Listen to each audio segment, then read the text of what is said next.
Poisson ಒಂದು 500-600 ರೂಪಾಯಿ range ನಡೆಯುವಂತ ಎಲ್ಲಾ ಸಾಧ್ಯತೆಗಳಿದೆ. ಈಗ ಟೊಮೆಟೊ ಬೆಲೆ ಸ್ವಲ್ಪ ಜಾಸ್ತಿ ಆಗಕ್ಕೆ ಕಾರಣ ಏನಿರ್ಬೋದು ಅಣ್ಣ?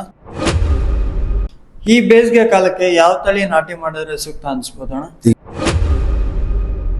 ನಾಟಿ ಮಾಡಿದ್ದು ಒಂದ್ 8 ದಿವಸ ನೀರು ಡ್ರಿಪ್ಪಲ್ಲಿ ಬಿಡಕ್ ಹೋಗ್ಬೇಡ್ರಿ. ದಯವಿಟ್ಟು ಅರ್ಥ ಮಾಡ್ಕೊಳ್ಳಿ, ನಾರ್ ಸಾಯ್ತಾ ಇರೋದು ಬಿಸಿಲಿಂದ ಅಲ್ಲ. ಹಂಗಾಗಿ ಗ್ಲಾಸ್ ಇಂದ ಇನ್ನೊಂದ್ರಿಂದ ಏನ್ ಅಂತ ಅನುಕೂಲ ಆಗಂತ ಸಾಧ್ಯತೆಗಳು ತುಂಬಾ ಕಡಿಮೆ. ಅಣ್ಣ, ಮುಂದಿನ ದಿನಗಳಲ್ಲಿ ಟೊಮೆಟೊ ಬೆಲೆ ಏನಾದ್ರು ಏರಿಕೆ ಆಗೋ ಸಾಧ್ಯತೆ ಇದೆಯಾ ಅಣ್ಣ? ಈ ಏನು 1 ಎಕರೆಗೆ 3 ಲಕ್ಷ ಇದ್ದಿದ್ದು 4 ಲಕ್ಷ ಆಗಿದೆ. ಹಾಯ್ ಹಲೋ ನಮಸ್ಕಾರ. ಎಲ್ಲ ರೈತ ಬಂದವರಿಗೂ ಪುಟ್ಟ ರೈತ ಬಂದ ಯೂಟ್ಯೂಬ್ ಚಾನಲ್ ಸ್ವಾಗತ. ಮೇ ತಿಂಗಳಲ್ಲಿ ಟೊಮೊಟೊ ಬೆಲೆ ಏನಾಗಬಹುದು ಮತ್ತು ಯಾವ ರೀತಿ ಟೊಮೊಟೊ ನಾಟಿ ಮಾಡಬೇಕು, ಯಾವ ತಳಿ ನಾಟಿ ಮಾಡಬೇಕು ಅನ್ನೋದ್ರ ಬಗ್ಗೆ ನಮ್ಮ ಸಂಪೂರ್ಣ ಮಾಹಿತಿ ನಮ್ಮ KN ಮಂಡಿ ಮಾಲಕ ಪ್ರಕಾಶ್ ಅವರು ಕೊಟ್ಟಿದ್ದಾರೆ. ಆದಷ್ಟು ಈ ವಿಡಿಯೋ ಎಲ್ಲ ರೈತ ಬಂದವರಿಗೂ ಶೇರ್ ಮಾಡಿ, ಈ ವಿಡಿಯೋ ಒಂದು ಲೈಕ್ ಮಾಡಿ, ನಿಮ್ಮ ಮನಸ್ಸಿಗೆ ಈ ವಿಡಿಯೋ ಕೆಳಗಡೆ ಕಾಮೆಂಟ್ ಮೂಲಕ ತಿಳಿಸಿ.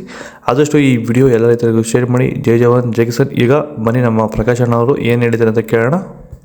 ಅಣ್ಣ, ನಮ್ಮ ಯೂಟ್ಯೂಬ್ ಚಾನಲ್ ಅಲ್ಲಿ ಕಾಮೆಂಟ್ಸ್ ಮುಖಾಂತರ ಕೆಲವು ಪ್ರಶ್ನೆಗಳು ಕೇಳಿದ್ದಾರೆ, ಅದ್ರಿಗೆ ಉತ್ತರ ಬೇಕಾಗಿದೆ ಅಣ್ಣ. ಈಗ ಟೊಮೆಟೊ ಬೆಲೆ ಸ್ವಲ್ಪ ಜಾಸ್ತಿ ಆಗಕ್ಕೆ ಕಾರಣ ಏನಿರ್ಬೋದು ಅಣ್ಣ? ಏನ್ ಲೋಕಲ್ ಅಲ್ಲಿ ಟೊಮೆಟೊ ತುಂಬಾ ತೀರಾ ಕಡಿಮೆ ಇದೆ. ತುಂಬಾ ಬಿಸಿಲು ಜಾಸ್ತಿ ಆಗಿ ಮಾಲ್ಗಳು ಯಾರು ರೈತರು ಧೈರ್ಯ ಮಾಡಿ ಲಾಸ್ಟ್ ಟೈಮ್ ಮುಂದಂಗೆ ಸರಿ ಉಣಕ್ ಹೋಗಿಲ್ಲ. ಮಾಲ್ ಶಾರ್ಟೇಜ್ ಇರೋದು ಒಂದು ಕಾರಣ. ಮೇಯ್ನ್ ಮಂಡ್ಯ ಮೈಸೂರು ಭಾಗದಲ್ಲಿ ಸ್ವಲ್ಪ ಶಾರ್ಟೇಜ್ ಆಗಿ ಅಲ್ಲಿ ಬೆಲೆಗಳು ಏರುಗತಿಗೆ ಹೋಗಿರೋದ್ರಿಂದ ಕೇರಳ ಮತ್ತೆ ತಮಿಳುನಾಡು ಇವೆರಡು ಮಾರ್ಕೆಟ್ ಮಾತ್ರ ಮಾಲ್ ವಾಂಟೆಡ್ ಇದೆ ಈಗ ಸದ್ಯದಲ್ಲಿ. ಅದರಿಂದ ಸ್ವಲ್ಪ ಪೊಸಿಷನ್ ಟೈಟ್ ಆಗೋದಕ್ಕೆ ಕಾರಣ ಆಗಿದೆ. ಈ ಬೇಸಿಗೆ ಕಾಲಕ್ಕೆ ಯಾವ ತಳಿ ನಾಟಿ ಮಾಡಿದ್ರೆ ಸೂಕ್ತ ಅನ್ಸ್ಬೋದು ಅಣ್ಣ? ಏನ್ ನಾಟಿ ತಳಿಗಳಲ್ಲಿ ಸಾವು ತುಂಬಾ ಚೆನ್ನಾಗಿ ಬರ್ತಾ ಇದೆ. ಸಾವು ವೆರೈಟಿ ತುಂಬಾ ಚೆನ್ನಾಗಿದೆ, ಜೈವ ಚೆನ್ನಾಗಿದೆ, ಮತ್ತೆ ವಿಶ್ವಾಸ ಅನ್ನೋ ತಳಿ ಚೆನ್ನಾಗಿದೆ. ಈಗ ಹೊಸದಾಗಿ ಒಂದು ಲಕ್ಷ್ಮೀ ಸೀಡ್ಸ್ ಅವ್ರದ್ದು ಚಂದನ್ ಅನ್ನೋದು ಅದು ಸ್ವಲ್ಪ ಚೆನ್ನಾಗಿದೆ ಅಂತ ಅನಿಸ್ತಾ ಇದೆ. EZ ಅನ್ನೋದು ವೆರೈಟಿ ಅದು ಸ್ವಲ್ಪ ಚೆನ್ನಾಗಿದೆ. ಸ್ವಲ್ಪ ಹೊಲ ಮೀಡಿಯಮ್ ಬರ್ತೈತೆ. ಗ್ರೀನ್ ಶೋಲ್ಡರ್ ಸ್ವಲ್ಪ ಬೆಳೆ ಒಂದು ಇದ್ರಲ್ಲಿ ಚೆನ್ನಾಗಿ ಆಗ್ಬೋದು. ವೈಟ್ ಶೋಲ್ಡರ್ ಸ್ವಲ್ಪ ವೈರಸ್ ಇದೆ ಅಂತ ಇದ್ದಾರೆ. ಈ ಸತಿ ಏನು ವೈರಸ್ ಇಲ್ಲ.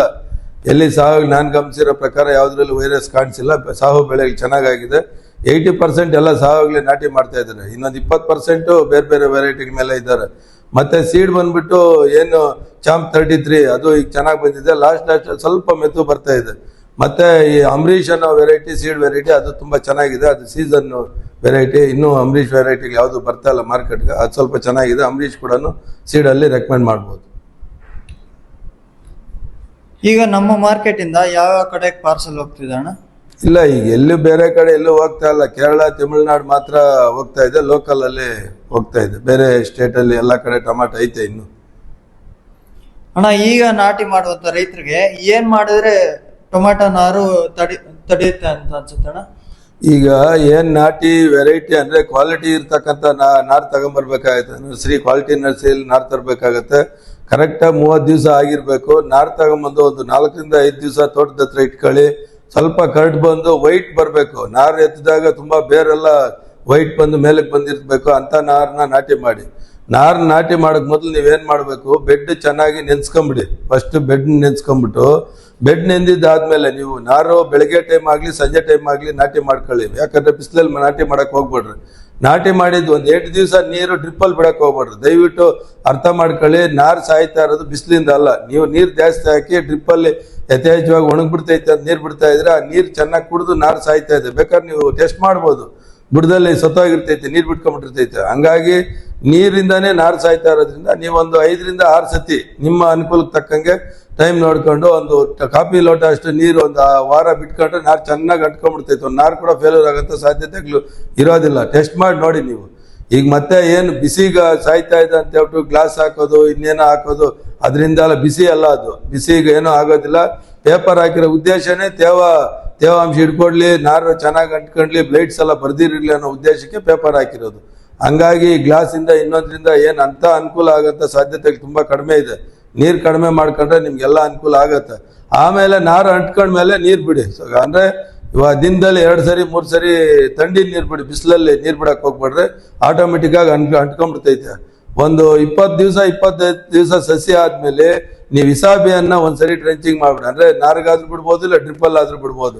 ಯಥೇಚ್ಛವಾಗಿ ಇದ್ರಲ್ಲಿ ಬಿಡಕ್ ಹೋಗ್ಬೇಡ್ರಿ. ಡ್ರಿಪ್ಪಲ್ಲಿ ಯಥೇಚ್ಛವಾಗಿ ಖರ್ಚು ಬಂದ್ಬಿಡ್ತೈತೆ. ನಾರ್ಗೆ ಟ್ರೆಂಚಿಂಗ್ ಮಾಡ್ಬಿಡಿ. ಒಂದು 5 ಲೀಟರ್ ಪ್ರಕಾರ 1 ಎಕರೆಗೆ ಬಿಡ್ಬೋದು. ನೀವು ಟ್ರೆಂಚಿಂಗ್ ಮಾಡಿದ್ರೆ ಏಕ್ದಮ್ ನಾರು ಏನು ಕಪ್ಪು ಮಚ್ಚ ಬರೋದಾಗ್ಬೋದು, ಇನ್ನೊಂದಾಗ್ಬೋದು, ಮತ್ತು ಎಲ್ಲ ಕಂಟ್ರೋಲ್ ಆಗುತ್ತೆ, ಡೆವಲಪ್ಮೆಂಟ್ ಬಂದ್ಬಿಡ್ತೈತೆ. ಆಮೇಲೆ ನೋಡಿ ನೀವು ಗಮನಿಸಿ 8 ದಿವಸದಲ್ಲಿ ನಾರು ಚೇಂಜಸ್ ಆಗ್ಬಿಡ್ತೈತೆ. ಇದು ನಾರು ಅಂಟಿಸ್ಕೊಳ್ಳೋಂಥ ಪ್ರಕ್ರಿಯೆ. ಅಣ್ಣ, ಮುಂದಿನ ದಿನಗಳಲ್ಲಿ ಟೊಮಾಟೊ ಬೆಲೆ ಏನಾದ್ರು ಏರಿಕೆ ಆಗೋ ಸಾಧ್ಯತೆ ಇದೆಯಾ ಅಣ್ಣ? ಈಗ ಅಮರಾವತಿ ಅಂತ ಒಂದು ರಾಜ್ಯದಲ್ಲಿ ಮಾಲ್ ಚಾಲು ಆಗಂತ ಸಾಧ್ಯತೆಗಳಿದೆ. ಅಲ್ಲಿನೂ ಮಾಲ್ ತುಂಬಾ ಕಂಡಮ್ ಆಗಿದೆ, ಮೀಡಿಯಂ ಇದೆ ಅಂತ ಹೇಳ್ತಾ ಇದ್ದಾರೆ. ಇನ್ನೂ ಒಂದು 8 ದಿವಸ ಗೊತ್ತಾಗೋದಿಲ್ಲ. ಅದೇನಾದ್ರೂ ಬಂದ್ರೆ ದೇಶವ್ಯಾಪಿ ಆ ಮಾಲ್ ಬರ್ತೈತೆ. ನಮ್ಮ ಮಾಲೂ ಸ್ವಲ್ಪ ಚಾಲು ಆಗಂತ ಸಾಧ್ಯತೆಗಳಿದೆ. ಪೈಸನ್ ಒಂದು 500-600 ರೂಪಾಯಿ ರೇಂಜ್ ನಡೆಯುವಂತ ಎಲ್ಲಾ ಸಾಧ್ಯತೆಗಳಿದೆ. ಯಾವ ಮಾಲ್ ಬಂದ್ರು ಕೂಡ ಮಾಲ್ ಶಾರ್ಟೇಜ್ ಇರೋದ್ರಿಂದ ಎಲ್ಲ ರಾಜ್ಯಗಳು ಮಾಲ್ ವಾಂಟೆಡ್ ಆಗ್ಬೋದು ಅಂತ ಅನಿಸ್ತಾ ಇದೆ. ಸ್ವಲ್ಪ ಪೊಸಿಷನ್ ಚೇಂಜ್ ಆಗಂತ ಎಲ್ಲ ಲಕ್ಷಣಗಳು ಕಾಣಿಸ್ತಾ ಇದೆ. ಅದು ಮುಗ್ದಾದ್ಮೇಲೆ ನಮ್ಮ ಸೀಸನ್ ಚಾಲ್ತಿ ಆಗ್ಬಿಡ್ತೈತೆ. ಅಣ್ಣ, ಈಗ ಯಾವ್ಯಾವ ಕಡೆ ಟೊಮಾಟೊ ನಾಟಿ ಮಾಡ್ತಾ ಇರ್ಬೋದು ಅಣ್ಣ? ಈಗ ಯಥೇಚ್ಛವಾಗಿ ಆಂಧ್ರ ಕಾಣಿಸ್ತಾ ಇದೆ. ನಮ್ಮ ಕರ್ನಾಟಕ, ಆಂಧ್ರ ಅಂದ್ರೆ ಕೆಳಭಾಗದಲ್ಲಿ ಮದನಪಲ್ಲಿ ಏರಿಯಾ ಆಗ್ಬೋದು, ಮಲ್ಕಲ್ಚಾರಿ ಏರಿಯಾ ಆಗ್ಬೋದು, ನಮ್ಮ ಕರ್ನಾಟಕ ಭಾಗದ ಎಲ್ಲಾ ಬಾರ್ಡರ್ ಲೈನಲ್ಲೂ ನಾಟಿ ಮಾಡ್ತಾ ಇದೆ ಅಂತ ಅನಿಸ್ತಾ ಇದೆ. ಅನಂತಪುರ ಏರಿಯಾ ಮತ್ತೆ ಚಳ್ಳಕೆರೆ ಏರಿಯಾದಲ್ಲಿ, ಪಾವಗಡ ಏರಿಯಾದಲ್ಲಿ ಈಗ ನಾಟಿ ಮಾಡಕ್ ಆಗ್ತಾ ಇಲ್ಲ. ಅವರು ನಾಟಿ ಮಾಡಿದ್ರು ಸಹ ನಾರುಗಳು ಅಂಟ್ತಾ ಇಲ್ಲ. ಹೆಂಗ್ ನಾಟಿ ಮಾಡಿದ್ರೆ ಹಂಗೆ ಇದ್ದಾರೆ. ಅವರು 5ನೇ ತಿಂಗಳು 15ನೇ ತಾರೀಕು ಮೇಲೆ ನಾಟಿ ಮಾಡೋಂಥ ಎಲ್ಲಾ ಸಾಧ್ಯತೆಗಳು ಕಾಣಿಸ್ತಾ ಇದೆ. ಈಗ ಟೊಮಾಟೊ ತರುವಂತ ರೈತರಿಗೆ ಯಾವ ರೀತಿ ಟೊಮಾಟೊ ತಂದ್ರೆ ಸೂಕ್ತ ಅನ್ಸುತ್ತೆ ಅಣ್ಣ? ಈಗ ಸ್ವಲ್ಪ ಮುಕ್ಕಾಲ್ ಕಲರ್, ಹಾಫ್ ಕಲರ್ ಇಂದ ಮೇಲೆ ಮುಕ್ಕಾಲ್ ಕಲರ್ ಇರ್ಲಿ. ಮುಕ್ಕಾಲ್ ಕಲರ್ ಇದ್ರೆ ಏನಾಗುತ್ತೆ ಅಂದ್ರೆ ಪಾರ್ಸಲ್ ತಡೆಯುತ್ತೆ. ಈ ಕೇರಳವರೆಲ್ಲ ಮುಕ್ಕಾಲ್ ಕಲರ್ ಕೇಳೋದು. ಮೆಡ್ರಾಸ್ ಅಲ್ಲಿ ಕೂಡ ತುಂಬಾ ಕಲರ್ ನಡೀತಾ ಇಲ್ಲ, ಮೆತು ಬರ್ತೈತೆ ಅಂತ ಅವರು ಮುಕ್ಕಾಲ್ ಕಲರ್ ಕೇಳ್ತಾ ಇದಾರೆ. ಹಂಗಾಗಿ ಹಾಫ್ ಕಲರ್ ಇಂದ ಮುಕ್ಕಾಲ್ ಕಲರ್ ತಗೊಂಬಂದು ಸಹಕಾರ ಕೊಡಿ. ಹೊಸದಾಗಿ ಟೊಮಾಟೊ ನಾಟಿ ಮಾಡುವಂತ ರೈತರಿಗೆ ಏನ್ ಹೇಳಕ್ ಬಯಸ್ತೀರಾ ಅಣ್ಣ? ಈಗ ಏನ್ ನಾಟಿ ಮಾಡ್ತೀರಾ, ಒಳ್ಳೆ ಸುಗ್ಗಿ ಕಾಲ ಇದು. ಕ್ಲೀನ್ ಆಗಿ ನೀವ್ ಏನ್ 10 ಎಕರೆ ಮಾಡ್ಬೇಕು ಅನ್ಕೊಂಡಿರೋ 10 ಎಕರೆ ಮಾಡಕ್ ಆಗಿಲ್ಲ ಅನ್ನೋದು 5 ಎಕರೆಗಾದ್ರೂ ಚೆನ್ನಾಗಿ ಗೊಬ್ಬರ ನೀರು ಕೊಟ್ಕೊಂಡು ಮೇಂಟೈನ್ ಮಾಡ್ಕೊಳ್ಳಿ. ಅದ್ರಲ್ಲೇ 10 ಎಕರೆಯಲ್ಲಿ ಬರ್ತಕ್ಕಂಥ ಲಾಭ ಬರ್ತೈತೆ. ಏನು ತೋಟ ಮಾಡಿದ್ರೆ ಅದನ್ನ ಕಾಪಾಡ್ಕೊಳ್ಳಿ. ನೀವೇನ್ ನೆಟ್ ಕಟ್ಬೋದು, ಇನ್ನೊಂದು ಕಟ್ಬೋದು, ಮತ್ತೊಂದು ಕಟ್ಬೋದು. ಒಂದು 8-10 ದಿವಸ ಮಳೆ ಆದ್ಮೇಲೆ ಆ ನೆಟ್ಟು ಅದೆಲ್ಲ ಏನ್ ಬೇಕಾಗೋದಿಲ್ಲ. ಎಲ್ಲ ವ್ಯವಸ್ಥಿತವಾಗಿ ಬೆಳೆ ಆಗೋಂಥ ಸಾಧ್ಯತೆಗಳು ತುಂಬಾ ಕಾಣಿಸ್ತಾ ಇದೆ. ಇದೇನು ಬಿಸಿಲು ಜಾಸ್ತಿ ಇರೋದಕ್ಕಿಂತ ಸ್ವಲ್ಪ ಕಲ್ಲು ಮಳೆ ಬರುವಂತ ಎಲ್ಲಾ ಸಾಧ್ಯತೆಗಳು ಕಾಣಿಸ್ತಾ ಇದೆ. ಈ 15 ದಿವಸ ಆದ್ಮೇಲೆ ಗೊತ್ತಾಗತ್ತೆ ಏನೇನಾಗತ್ತೆ ಅಂತ. ಮಳೆ ಆದ್ಮೇಲೆ ಸ್ವಲ್ಪ ಎಲ್ಲ ನಾಟಿ ಮಾಡೋದು ಕೂಡ ಇದಾಗತ್ತೆ. ಸ್ವಲ್ಪ ಬೆಳೆಗಳನ್ನು ಚೇತರಿಸ್ಕೊಳ್ಳೋಂಥ ಎಲ್ಲಾ ಲಕ್ಷಣಗಳು ಕಾಣಿಸ್ತಾ ಇದೆ. ಕೊನೆಯದಾಗಿ ರೈತರಿಗೆ ಏನ್ ಹೇಳಕ್ ಬಯಸ್ತೀರಾ? ರೈತರಿಗೆ ಒಳ್ಳೇದಾಗ್ಲಿ, ಒಳ್ಳೆ ಸೀಸನ್ ಸಿಕ್ಲಿ, ಒಳ್ಳೆ ಬೆಲೆ ಸಿಕ್ಲಿ, ರೈತರಿಗೆ ಒಳ್ಳೆ ದುಡ್ಡಾದ್ರೆ ಅನುಕೂಲ. ರೈತರು ತುಂಬಾ ಕಷ್ಟದಲ್ಲಿದ್ದಾರೆ. ಏನು 1 ಎಕರೆಗೆ 3 ಲಕ್ಷ ಇದ್ದಿದ್ದು ಈಗ 4 ಲಕ್ಷ ಆಗಿದೆ. ಇದ್ದ ಎಫೆಕ್ಟ್ ಇಂದ 1 ಲಕ್ಷ ರೂಪಾಯಿ ಖರ್ಚು 4 ಲಕ್ಷ ರೂಪಾಯಿ ಖರ್ಚು ಬರೋಂಥ ಸಾಧ್ಯತೆಗಳಿದೆ. ರೈತನಿಗೆ ಒಳ್ಳೆ ಬೆಳೆ ಫಸ್ಟ್, ಆಮೇಲೆ ಬೆಳೆ ಆದ್ರೆ ಬೆಲೆ ಬಂದೇ ಬರ್ತೈತೆ ಅಂತಕ್ಕಂಥ ನಿರೀಕ್ಷೆ ಇಟ್ಕೊಂಡು ಮಾಡಿರ್ತಾರೆ. ಒಳ್ಳೇದಾಗ್ಲಿ ಅಂತಾನೆ ಬಯಸ್ತಾ ಇದ್ದೀನಿ. ಇಷ್ಟೊಂದು ಮಾಹಿತಿ ನೀಡೋದಕ್ಕೆ ಧನ್ಯವಾದಗಳು. ನಮಸ್ಕಾರ. ಇದು ನಮ್ಮ KN ಮಂಡಿ ಮಲಕ ಪ್ರಕಾಶ್ ಅವರ ಮಾತುಗಳು. ಆದಷ್ಟು ಈ ವಿಡಿಯೋ ಎಲ್ಲ ರೈತರ ಬಂದವರಿಗೂ ಶೇರ್ ಮಾಡಿ, ರೈತರಿಗೆ ಶೇರ್ ಮಾಡಿ, ತುಂಬ ಯೂಸ್ ಆಗುತ್ತೆ. ನಿಮ್ಮ ಅನಿಸಿಕೆ ಈ ವಿಡಿಯೋ ಕೆಳಗಡೆ ಕಾಮೆಂಟ್ ಮೂಲಕ ತಿಳಿಸಿ. ಈ ವಿಡಿಯೋಗೆ ಎಲ್ಲರೂ ಲೈಕ್ ಮಾಡಿ, ಫಾಲೋ ಮಾಡಿ, ಸಪೋರ್ಟ್ ಮಾಡಿ. ಇನ್ನೂ ಹಲವಾರು ವಿಡಿಯೋಸ್ ಮಾಡ್ತಾ ಇರ್ತೀವಿ. ಜೈ ಜವಾನ್ ಜೈ ಕಿಸಾನ್. ಆದಷ್ಟು ಈ ವಿಡಿಯೋ ಎಲ್ಲ ರೈತರ ಬಂದವರಿಗೂ ಶೇರ್ ಮಾಡಿ. ಜೈ ಜವಾನ್ ಜೈ ಕಿಸಾನ್. ಫಾಲೋ ಮಾಡ್ತಾಯಿರಿ.